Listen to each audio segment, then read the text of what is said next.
Hello students, आज हम study करेंगे time differentiation property of convolution का प्रूफ। तो बेसिकली जैसा आप जानते ही हैं कि टाइम डिफरेंशिएशन प्रॉपर्टी बहुत ही इंपॉर्टेंट प्रॉपर्टी है, तो इसका प्रूफ भी हमारे लिए काफ़ी इंपॉर्टेंट है। सो चलिए इसका प्रूफ हम डिस्कस करते हैं। तो टाइम डिफरेंशिएशन जो प्रॉपर्टी हमारी होती है वो क्या होती है आपकी, कि अगर x T convolve with H T आपका वाई टी के इक्वल है, तो अगर आप d x t by d T करते हैं, कॉन्वॉल्व विथ एच टी करते हैं, तो आपको आंसर क्या मिलता है, d y t by d t मिलता है।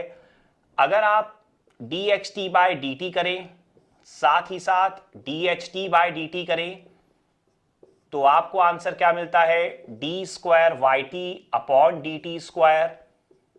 ठीक है, अगर आप एंड सो ऑन कर दें तो डी, अगर आप एक्स टी का एम टाइम डिफरेंशिएशन करें और अगर आप एच टी का एन टाइम डिफरेंशिएशन करें, तो जो आपका वाई टी होगा उसका आपका जो डिफरेंशिएशन है वो हो जाएगा m प्लस एन टाइम्स।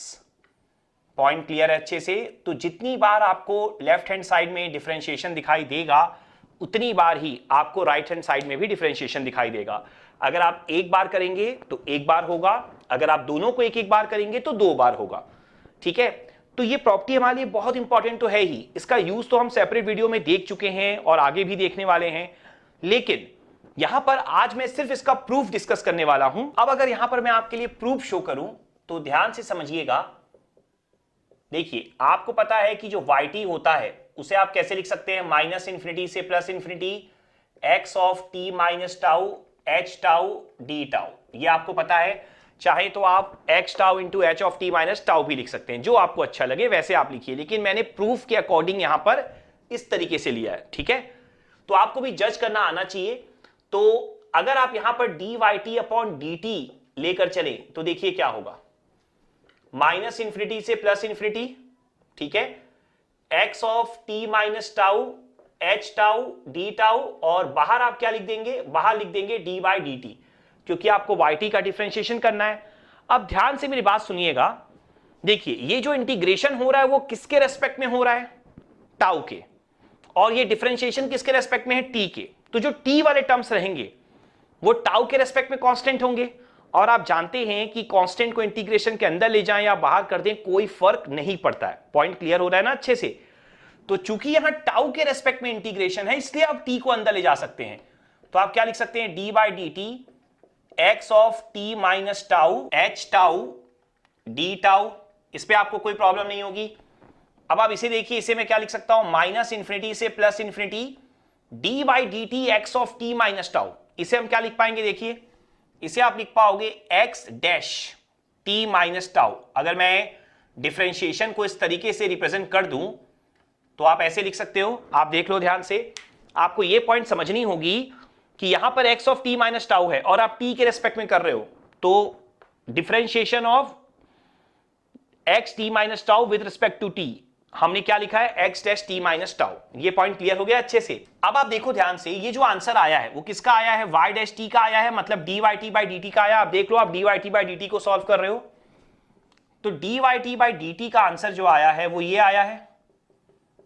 तो अब यहां पर अगर आप d y t by d t को कंपेयर करते हो वाई टी से, वाई टी के आंसर से, तो आप देखो यहां पर आपको क्लियरली समझ में आ रहा होगा कि दोनों में लिमिट सेम है, दोनों में टाउ टाउ सेम है, मतलब टाउ के रेस्पेक्ट में इंटीग्रेशन है, दोनों में एच टाउ सेम है। ठीक है, तो यहां पर आप देख पा रहे होगे x of t minus tau की जगह यहां पर क्या है, x dash T minus tau है, बाकी सब कुछ सेम है। तो जो आपका वाई टी था वो क्या था, x T convolve with H T था। ठीक है ना? तो एक्स टी जो पहला इनपुट था उसमें आपने क्या किया, टी की जगह टी माइनस टाउ रखा, दूसरे इनपुट में आपने टी की जगह टाउ रखा। क्लियर है पॉइंट? तो यहां पर फिर से देखो, यहां पर ये किन दोनों का कॉन्वोल्यूशन शो कर रहा होगा, दूसरे इनपुट में आपने टी की जगह टाउ यहां पर भी रखा, लेकिन पहला इनपुट जो था उसमें आप क्या करते हो, टी की जगह टी माइनस टाउ रखते हो। ध्यान देना, जो कॉन्वोल्यूशन की ओरिजिनल डेफिनेशन है उसके अकॉर्डिंग पहले इनपुट में आपने टी की जगह टी माइनस टाउ रखा है और दूसरे इनपुट में टाउ रखा है। तो यहां पर दूसरे इनपुट में आपने टाउ रखा, पहले इनपुट में टी की जगह टी माइनस टाउ रखा। इसका मतलब क्या है, इसका मतलब यह है कि पहला इनपुट जो है वो हर हाल में एक्स डैश टी होना चाहिए था और दूसरा इनपुट जो होना चाहिए था वो एच टी होना चाहिए था। तभी तो आप पहले इनपुट में टी की जगह टी माइनस टाउ रखते जैसा आपने यहां रखा था, और दूसरे इनपुट में आपने टी की जगह टाउ रखा जैसा आपने यहां रखा है। पॉइंट क्लियर हो गया? तो ये जो है आपका y डैश टी एक्चुअल में क्या रिप्रेजेंट कर रहा है, x dash T convolve with H T. ये आपने प्रूफ कर लिया, देख सकते हो आप, ये स्टेटमेंट आपने प्रूफ की है यहां पर कि dxt by dt convolve with ht का कॉन्वोल्यूशन होगा dyt by dt। देख सकते हो आप, क्लियर हो गया? इस तरीके से आप और भी स्टेटमेंट्स यहां पर प्रूफ कर सकते हो। तो आई होप ये जो डिफरेंशिएशन प्रॉपर्टी का प्रूफ है वो आपको यहां पर बहुत अच्छे से क्लियर हो गया होगा। तो आज के लेक्चर में इतना ही, थैंक यू।